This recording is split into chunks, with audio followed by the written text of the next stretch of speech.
So good day everyone. So I am Lady Lynn Balaki Villarmino from BizEd English 2C, and I am going to discuss the alternative energy resources and its type, technology, and global status. So what is alternative energy? So alternative energy generally refers to any energy source that is an alternative to fossil fuels, so like coal, oil, and natural gas.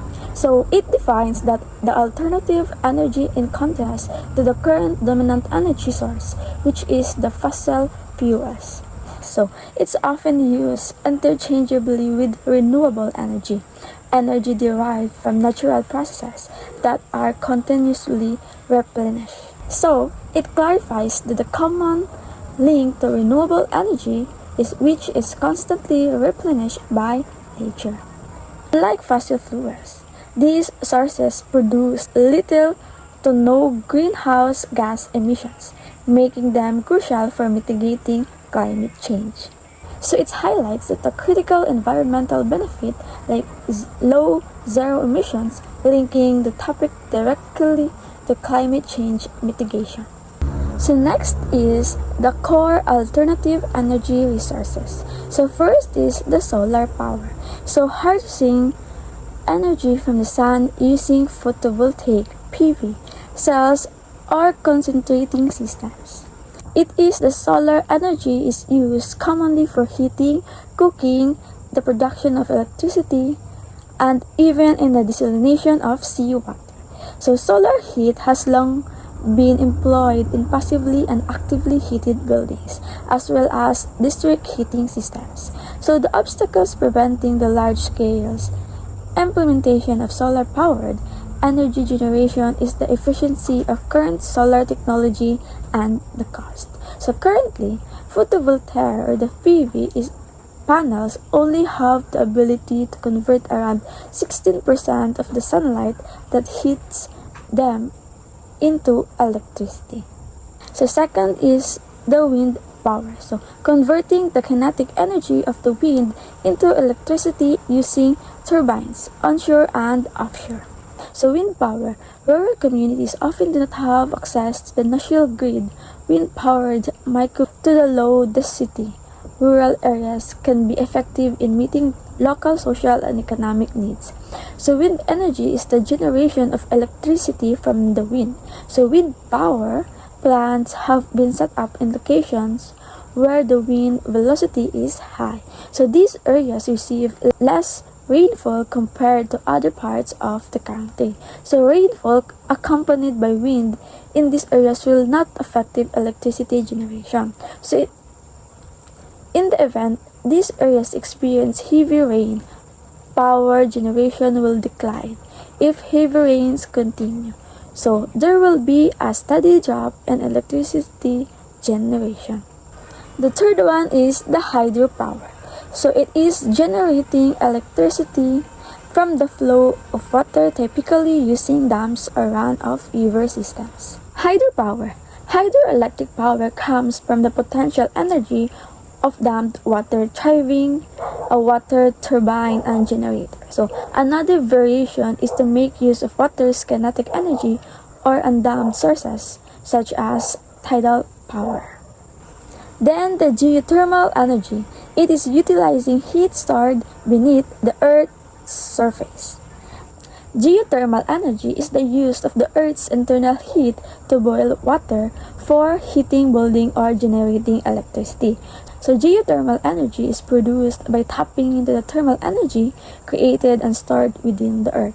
So it is considered sustainable because that thermal energy is constantly replenished. Then lastly, the bioenergy. So it is the energy derived from the organic matter or the biomass, such as wood, agricultural waste, and dedicated energy crops.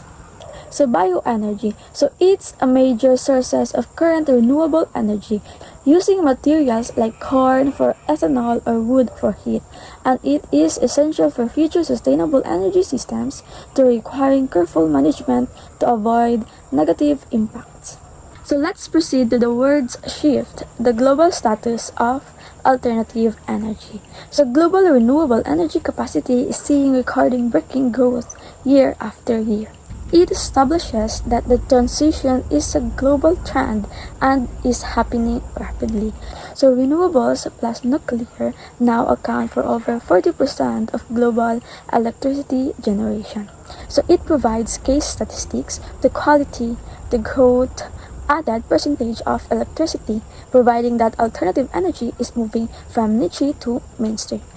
So the global renewable energy market is valued in the trillions of USD and is expected to continue a strong growth. Let's proceed to the solar and wind. Solar power. Solar power is the fastest growing and often the cheapest source of new electricity worldwide. So, over 3/4 of new renewable capacity added globally is typically solar. So, solar and wind generation combined are quickly surpassing older renewables like hydropower and are expected to overtake coal-fired generation soon.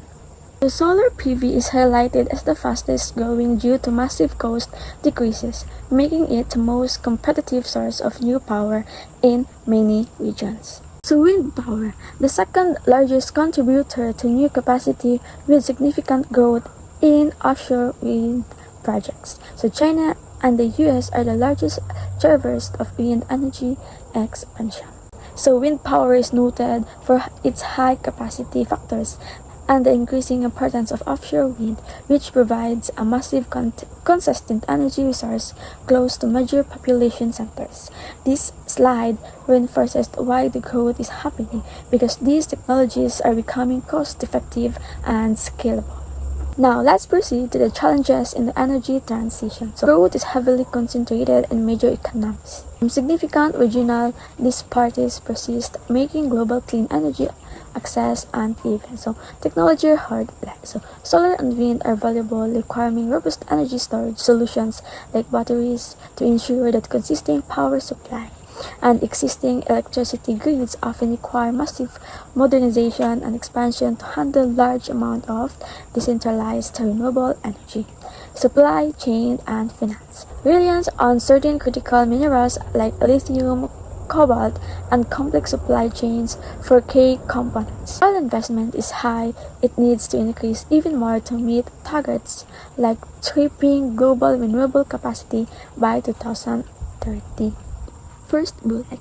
So it introduces the crucial international goal of tripling renewable capacity by 2030, which emerged from the COP climate summits. Second bullet. So it connects the renewable electricity growth to broader electrification trends like heat and pumps, showing where the future demands will come from. Third bullet.